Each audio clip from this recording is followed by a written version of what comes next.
Venez, venez et voyez. Agapé fête ses 20 ans.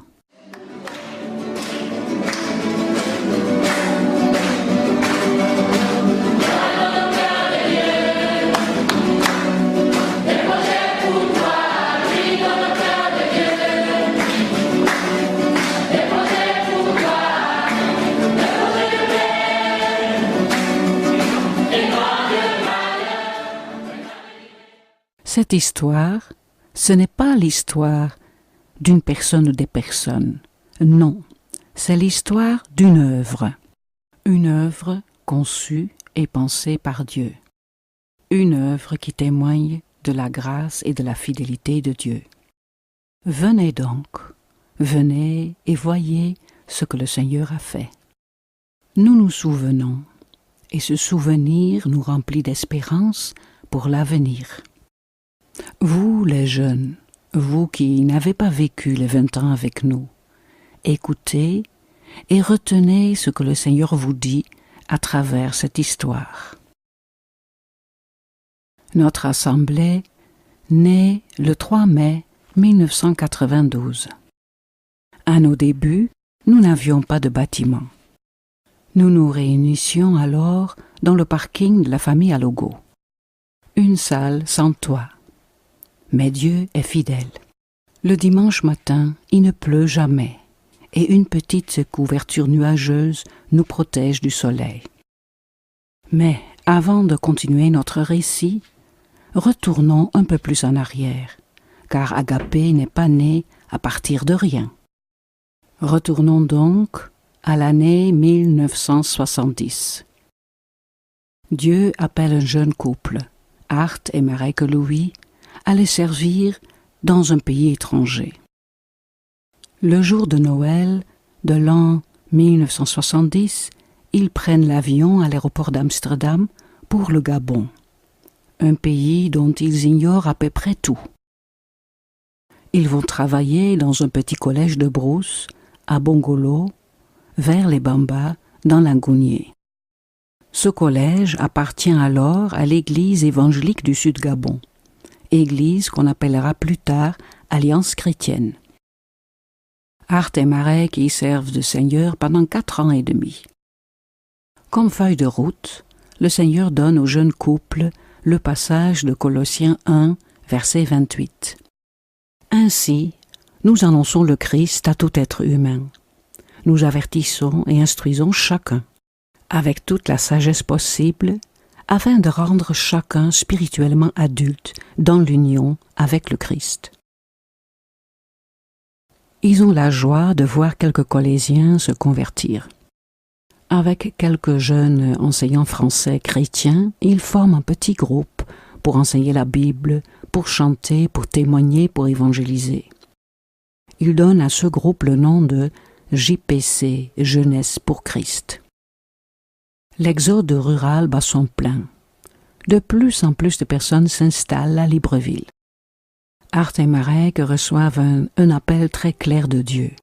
Ils doivent aussi s'installer à Libreville pour œuvrer dans le milieu scolaire et universitaire. Dieu confirme cet appel en réglant de manière rapide et miraculeuse leur situation administrative et professionnelle. Ils obtiennent aussi ce qu'ils ont demandé au Seigneur dans la prière, un appartement proche de l'université. Nous sommes à la fin des années 70. Il y a encore très peu de chrétiens à Libreville. Une jeune fille se convertit. Elle s'appelle Rose. D'autres jeunes suivent. Cyriaque, Jean-Joseph. La liste s'allonge d'année en année. Le Seigneur nous dit d'instruire les jeunes chrétiens par des études bibliques, pour qu'ils deviennent des chrétiens mûrs et responsables. Dieu nous dit aussi qu'il veut restaurer le mariage. À l'époque, à l'exception des pasteurs, ceux qui fréquentent l'Église vivent généralement en concubinage. On ne célèbre plus de mariage à l'Église. Le Seigneur nous dit qu'il nous donnera de jeunes couples dont les maisons seront un havre de paix. et où les jeunes peuvent apprendre à vivre avec Dieu. Chaque année, nous organisons des camps au Cap ou à la Sablière, où le pasteur Gérard et sa femme Myriam sont nos invités. Vers la fin des années 80, de nouvelles églises naissent et les églises existantes grandissent. Nos réunions d'études bibliques et de prière sont de plus en plus fréquentées, même par certains membres d'autres églises. En 1992, l'évangéliste Reinhard Bonnke organise une grande campagne d'évangélisation à Libreville.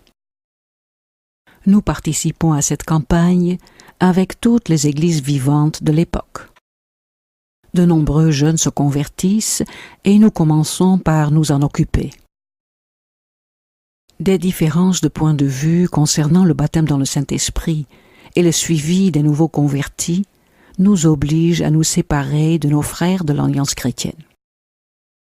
C'est ainsi que nous nous retrouvons au mois de mai 1992 avec le couple Eyene, le couple Louis, le couple Mopila, le couple Alogo, le couple Poiti, ainsi qu'une vingtaine d'autres personnes pour une réunion constitutive de notre assemblée. Le Seigneur nous donne des indications nettes et précises. Comme feuille de route, il y aura toujours Colossiens 1, 28. Le nom de notre Église sera Agapé, Assemblée gabonaise du plein évangile. Dans la langue grecque du Nouveau Testament, Agapé signifie amour de Dieu. Dieu nous dit expressément que nos paroisses doivent être dirigées par un conseil d'anciens, selon le modèle biblique, et non pas par un pasteur unique. Aucun ancien, aucun responsable ne sera rémunéré par l'Église. Tous travailleront.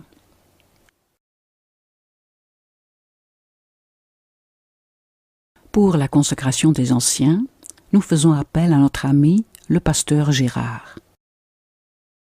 Il vient avec sa femme Myriam et un de ses co-anciens, Yann. Voici les anciens et leurs épouses, Bernard et Marie-Gabrielle Poiti, Hilaire et Hollande Mopila, Art et Mareike Louis, Jean et Lucienne Eyene Bekal, et Syriac et Georgette Alongo Mba. Le Seigneur confirme